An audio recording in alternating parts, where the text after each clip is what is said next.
ये यौवन अंजुरी भर पानी,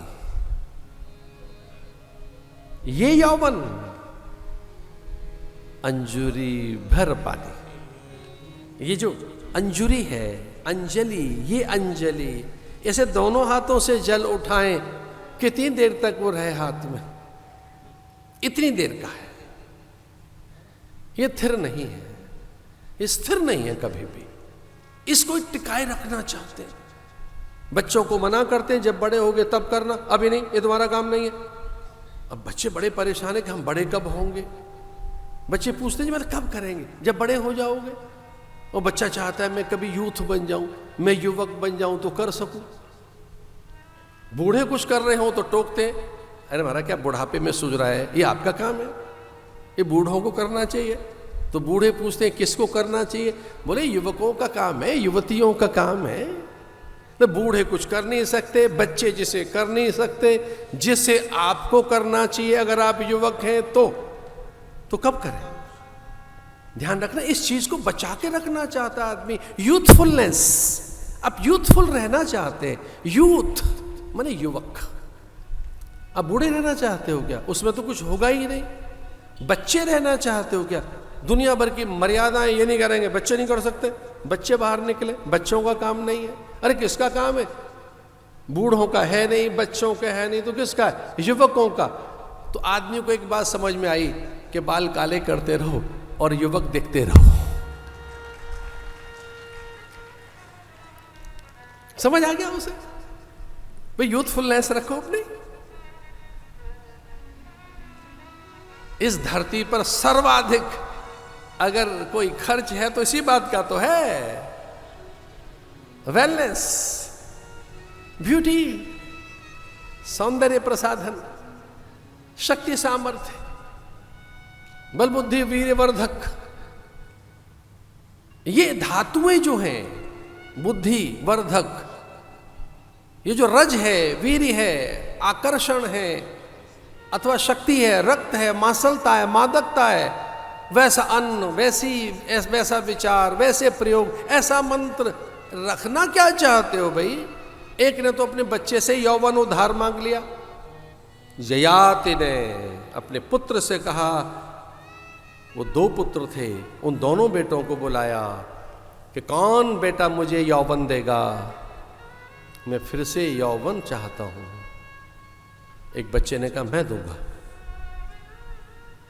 लेकिन बेटा तू बूढ़ा हो जाएगा, दंत पंक्तियां उखड़ जाएंगी, केश श्वेत हो जाएंगे, पाचक्र शिथिल हो जाएंगे, नेत्र ज्योति चली जाएगी, हाथ में लकुटी लाठी आ जाएगी, तू चल नहीं पाएगा बेटा, बहुत से रोग तुझे घेर लेंगे, शैया से उठ नहीं पाएगा।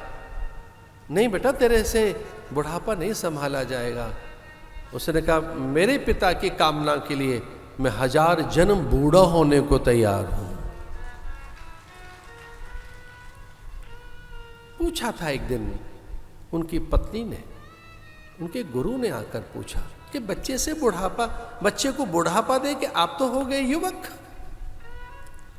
बूढ़ा बन गया बेटा, वो चल नहीं पा रहा। ययाति का पुत्र बूढ़ा हो गया, हाथ में लकुटी, वो चल नहीं पाता है, उसके मुंह से लार निकलती है, वो दिखना बंद हो गया बालक को।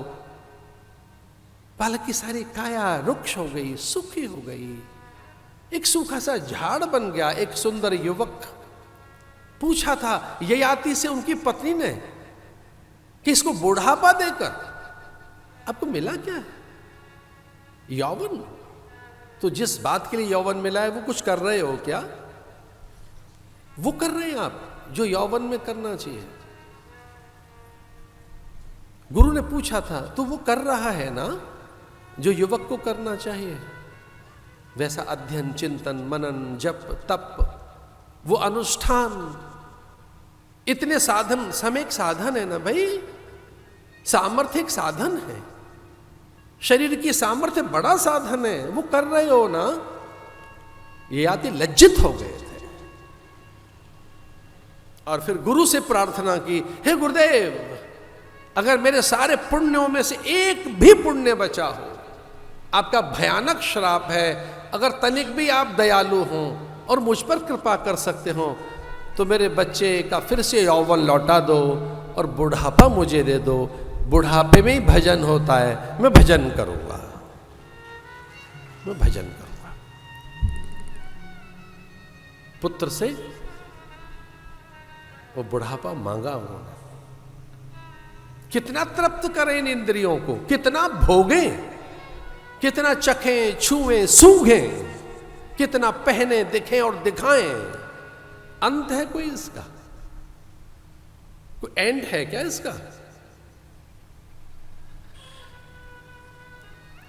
अतः प्रक्षामि संसिद्धि योगी नाम परमम गुरुम। गुरुदेव अगर मृत्यु सामने हो तो क्या करना चाहिए? गुरु कहते हैं मृत्यु तो सबके सामने है, मृत्यु तो निरंतर है, हम मृत्यु के ही तो मुख में है, हम मृत्यु लोक में ही तो हैं। ये लोक ही तो मृत्यु लोक है, यहां का शासक मृत्यु है। ये रुद्रलोक नहीं, ब्रह्मलोक नहीं, ये स्वर्ग नहीं है, नरक नहीं है, ये तो मृत्यु लोक है। इस लोक में मृत्यु हर पल है, इसलिए मृत्यु के आसपास हम सब हैं। मैं तुझे विद्या देता हूं। और उनके मुंह से वो कथा निकलने लगी जो महादेव से सुनी थी, उस पोपट ने, उस सुखदेव ने। वो अमर कथा उनके मुंह से निकली।